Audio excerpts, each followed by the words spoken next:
300 ans.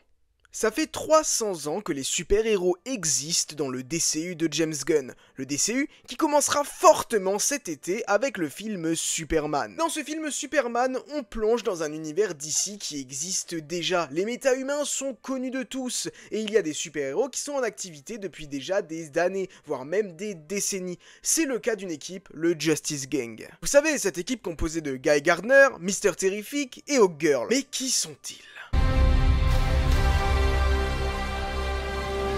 Salut les DCbords, j'espère que vous allez tous très bien. Aujourd'hui, il est nécessaire de revenir sur cette équipe, le Justice Gang, une équipe qui attise presque autant ma curiosité que le film Superman en lui-même, car elle pourrait ouvrir des choses extrêmement intéressantes pour l'avenir du DCU. Pour l'instant, nous savons très peu de choses à propos de cette équipe. Nous savons que c'est Guy Gardner qui a choisi le nom Justice Gang, mais que l'équipe ne s'appelle pas encore officiellement le Justice Gang. Évidemment, ça laisse fortement penser que le nom de cette équipe va évoluer dans le temps pour se transformer en autre chose. Mais ça, on y revient juste après. C'est une équipe un petit peu différente des équipes de super-héros qu'on a pu découvrir jusqu'à aujourd'hui. Celle-ci est un peu plus corporate. Elle fait de bonnes actions, mais pas forcément toujours de la meilleure des manières. Elle travaille pour le mania de la tech et le philanthrope Maxwell Lord. C'est pour ça que le logo Lord Tech revient à de nombreuses reprises sur les tenues de nos super-héros, ici, juste au centre. On sait que Michael Holt est celui qui fabrique les équipements en collaboration avec Lord Tech. Et le rôle de Superman là-dedans, ça va être de leur montrer ce qu'est d'être un véritable super-héros aujourd'hui. Malgré le fait que ça demande plus de travail, on peut faire encore mieux que juste faire de bonnes actions. Et comme dit, un personnage intriguant là-dedans. Maxwell Lord. Mais qui est Maxwell Lord ? Maxwell Lord est incarné par l'acteur Sean Gunn, que vous avez déjà très probablement vu dans Les Gardiens de la Galaxie, qui n'est nul autre que le frère de James Gunn. Et il apparaîtra pour la première fois dans la série Peacemaker, dans la saison 2. Vous pouvez même déjà le voir dans la bande-annonce. Et attention, petit spoiler, il ferait également un petit caméo dans ce film Superman. Assez logique quand on sait que le Justice Gang va y être impliqué. Maxwell Lord est apparu pour la première fois dans le premier numéro de Justice League en mai 1987. Il a été créé par Keith Giffen, J.M. de Mattei et Kevin Maguire. Maxwell Lord naît dans une famille fortunée. Son grand-père fonda un empire pharmaceutique et son père Maxwell Lord III se suicide après avoir découvert que l'entreprise distribuait des produits cancérigènes. Ébranlé par cette tragédie, Lord IV jure de donner un sens moral à l'héritage familial, tout en cultivant son propre sens de la manipulation et du pouvoir. C'est un homme d'affaires charismatique et ambitieux, adepte des tractations en coulisses et doté d'un réseau mondial d'influence. Il est doté dans certaines versions de certains pouvoirs et de certaines capacités, comme par exemple la persuasion télépathique. Après l'explosion du Gen Bomb dans l'événement Invasion, Lord développe la capacité de contrôler les esprits et d'imposer sa volonté à d'autres êtres humains, mais il est surtout doté d'une intelligence stratégique. C'est un expert en négociation, en espionnage et en technologie avancée. Il orchestre la création d'une ligue de héros dotée d'une couverture internationale, la fameuse Justice League internationale. Il dispose également de fortes ressources financières et de certains réseaux.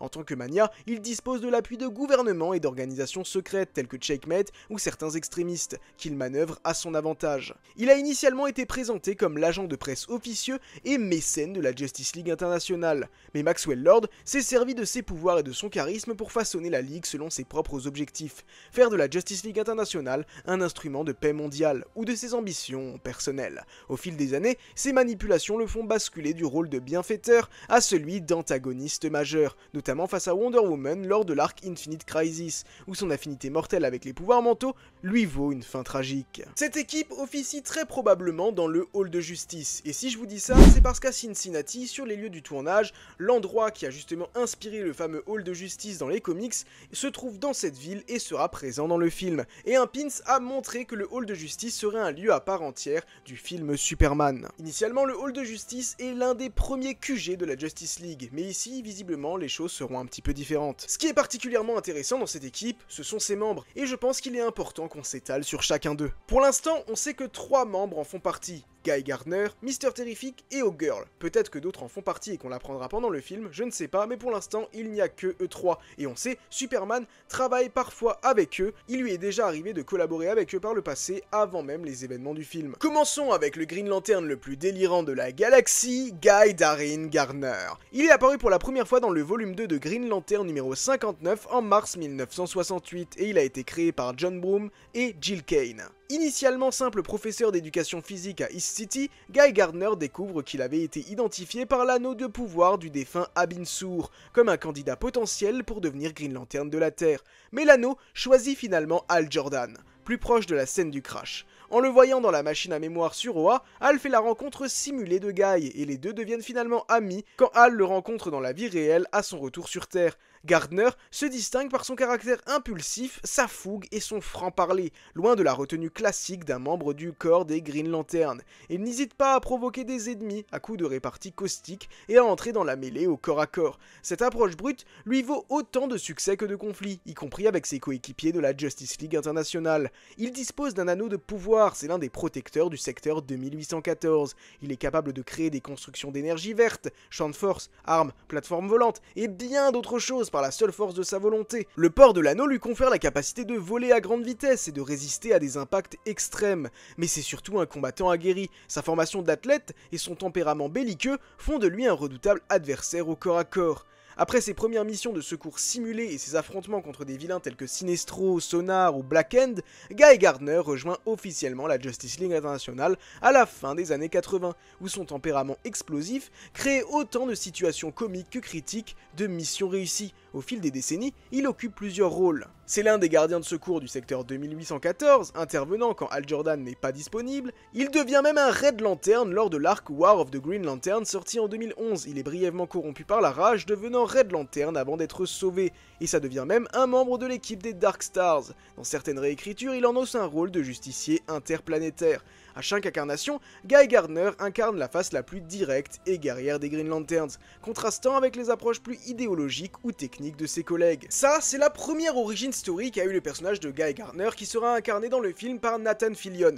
Mais en 2011, dans les New 52, son origine a été repensée. Voyons ce que ça donne. Dans cette version, Guy est présenté comme un ancien officier de police du département de Baltimore, issu d'une longue lignée familiale de policiers. 3 ans durant, il sert dans les forces de l'ordre jusqu'à ce qu'un incident où en neutralisant un kamikaze, il tue involontairement plusieurs civils. Bouleversé, il démissionne à la suite de cette tragédie et se retrouve en plein conflit avec son père, décoré mais désormais handicapé.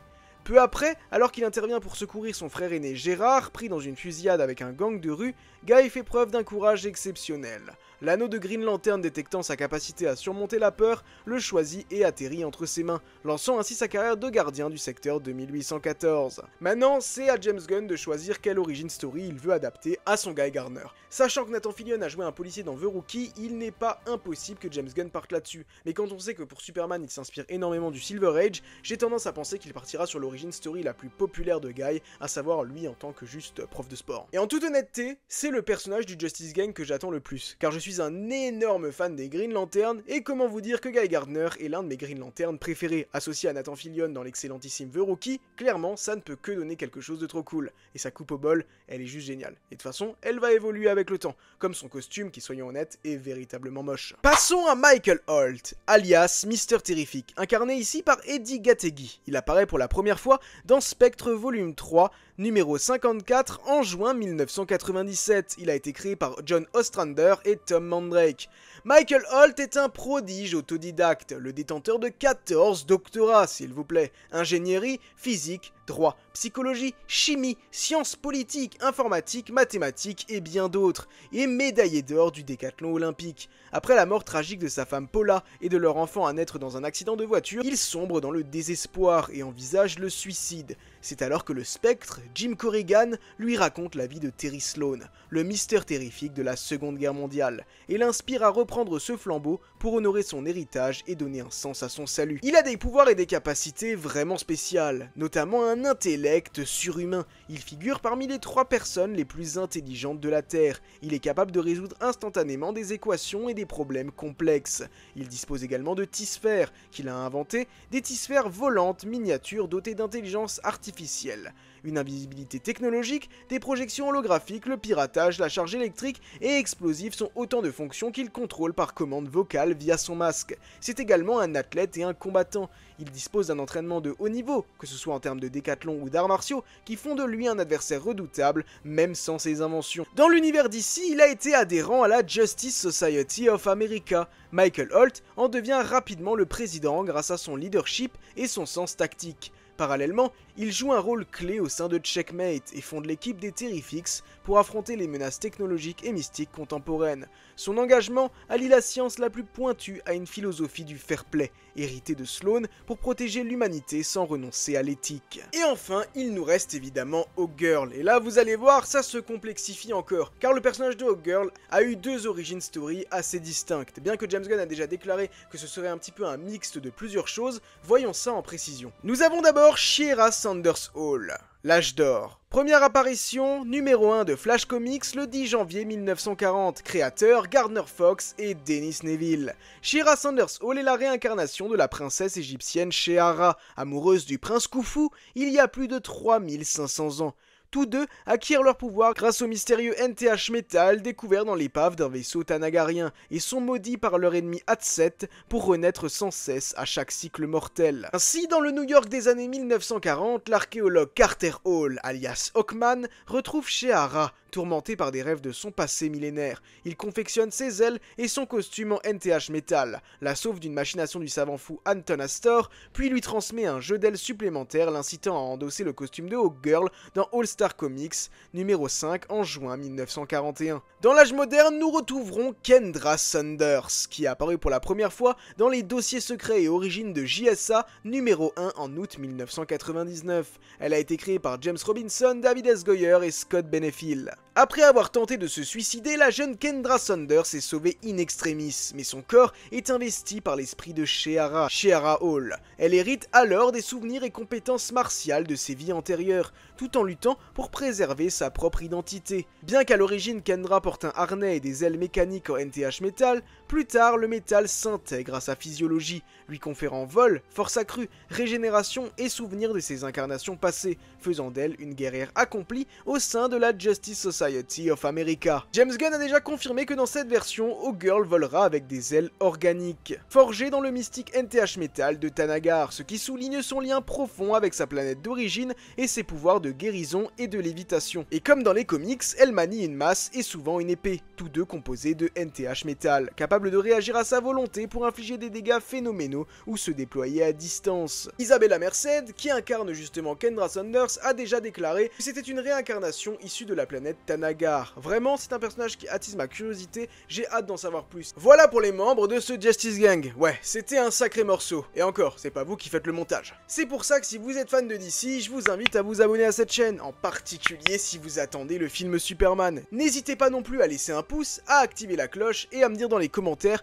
quel membre du Justice Gang vous attendez le plus et quel membre vous verrez bien s'y ajouter. On voit bien, cette équipe est inspirée de la Justice League internationale, ça crève les yeux, mais ce n'est pas elle car malgré Maxwell Lord, ça a déjà été confirmé par James Gunn. La Justice League n'existe pas encore dans cet univers. Notez également une chose intéressante, la Justice League internationale dans les comics se forme dans un contexte particulier, post-Crisis on Infinite Earth, une histoire des comics juste énormissime, mais un événement qui n'a pas eu lieu dans le DCU de James Gunn, donc ça ne peut pas être la Justice League internationale. Il y aura évidemment des inspirations, comme le côté corporate, le côté où c'est Maxwell Lord qui est un petit peu aux manettes, et surtout le fait qu'elle est composée principalement de personnages secondaires de l'univers d'ici. Mais alors c'est quoi cette équipe et vers quoi elle va évoluer, car c'est ça qui nous intéresse. Les méta-humains existent depuis 300 ans, c'est l'amorce que je vous ai donnée dans cette vidéo. S'ils existent depuis 300 ans, il y a fort à parier que la Justice Society of America a existé durant la Seconde Guerre mondiale. Ma première idée est que l'équipe soit une forme de résurrection de la Justice Society of America. Imaginons que Hawkgirl aurait très bien pu faire partie de cette équipe à l'époque, étant donné que c'est une réincarnation, aux côtés justement de Hawkman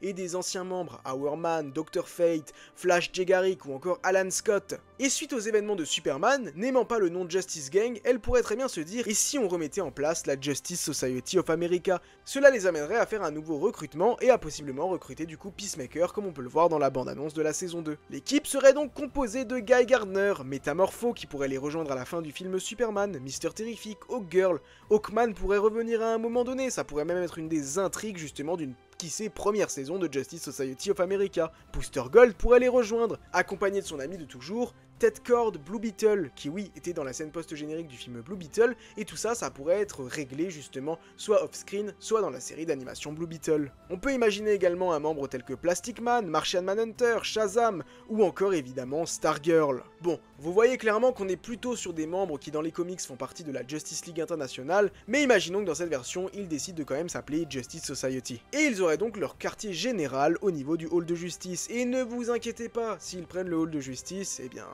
la Justice League prendra la tour de garde. Cela initiera une série sur HBO Max, en tout cas c'est comme ça que je le vois. Sur plusieurs saisons centrées sur cette équipe, avec des flashbacks de celles du passé. Et ça permettrait vraiment de développer tous ces personnages et de ramener une intrigue vraiment intéressante qui pourrait même se développer plus en précision sur d'autres séries. Qui sait, pourquoi pas une série centrée sur Hawkman et Hawkgirl à travers leurs différentes vies qu'ils ont pu avoir. Mais vraiment, on reste sur une série pour laisser en film la place à la Justice League et aux Teen Titans. 2 équipes en film, je trouve que c'est déjà suffisant. Et on pourrait imaginer que l'ancienne Justice Society of America pourrait apparaître dans des programmes prenant place dans le passé, comme par exemple le film Sergent Rock qui doit prendre place pendant la Seconde Guerre mondiale. Le Sergent Rock pourrait très bien être accompagné d'une version de la Justice Society of America. Ça serait justement une bonne idée. L'autre option, qui m'a été inspiré par le grand OTH La Passion d'ici, sa chaîne est dans la description. Si vous voulez des vidéos d'ici de qualité, vraiment allez vous abonner à sa chaîne. Vraiment je vous la conseille, c'est génial, je ne manque pas ma vidéo du dimanche, vraiment allez-y. Son idée était que Mister Terrific quitte l'équipe à la fin du film et décide de former les Terrifics, avec également Métamorpho, un Plastic Man qui viendrait un peu plus tard, et peut-être d'autres membres qui viendraient s'y ajouter. Le Justice Gang, lui, pourrait également, dans cette version-là, qui sait, évoluer vers Justice Society ou vers un autre nom, ou conserver le nom justement de Justice Gang. Il restera en activité et on le reverra dans Peacemaker, et son développement pourrait continuer dans une série, où l'équipe pourrait être totalement démantelée, mais j'ai pas l'impression qu'on parte justement dans cette direction. De toute façon, Guy Gardner, Nathan Fillion, on le sait, il reviendra dans la série Lanterns pour quelques petits épisodes, en tant que justement guest star. Une série qui mettra en vedette Hal Jordan, le Green Lantern vétéran qui à mon avis ne durera pas très longtemps, peut-être plusieurs saisons de Lanterns au grand maximum, et John Stewart qui sera le Green Lantern principal de cet univers DCU et qui sera le Green Lantern de la Justice League, au moment où elle décidera de se former. Et Mister Terrific fait l'objet de plusieurs rumeurs. En effet, depuis un certain temps, on parle d'une série Adam Strange, Strange Adventures, centrée comme dit sur le personnage de Adam, mais un comics écrit par Tom King. Et dans ce comics, Mister Terrific joue un rôle majeur. Mais en tout cas, ce que je ne vois vraiment pas arriver, c'est que l'équipe, à la fin du film, devienne la Justice League. Ça me paraîtrait très étrange. Non, elle n'existe pas encore, mais elle débarquera dans le premier chapitre, ça a été confirmé par James Gunn. Elle sera, je pense, classique, composée de Batman, Superman, Wonder Woman, le Green Lantern John Stewart, le Flash de Wally West, Aquaman, car devenu extrêmement populaire ces dernières années, voire même le personnage le plus populaire du DCU, est quasiment indissociable pour le grand public de la Justice League aujourd'hui. Oui, c'est pas une approche traditionnelle, mais je pense que vraiment Aquaman aura sa place dans l'équipe. Et je verrai bien encore 1 ou 2 membres au grand maximum. Lâchez-vous dans les commentaires pour me dire comment vous verriez la Justice League du DCU, la première Justice League. Et cette équipe attise énormément ma curiosité, et j'ai vraiment hâte de les découvrir. Et je sais que pour la plupart d'entre vous aussi. Voilà, on a vraiment hâte, et on se donne rendez-vous très bientôt à Metropolis.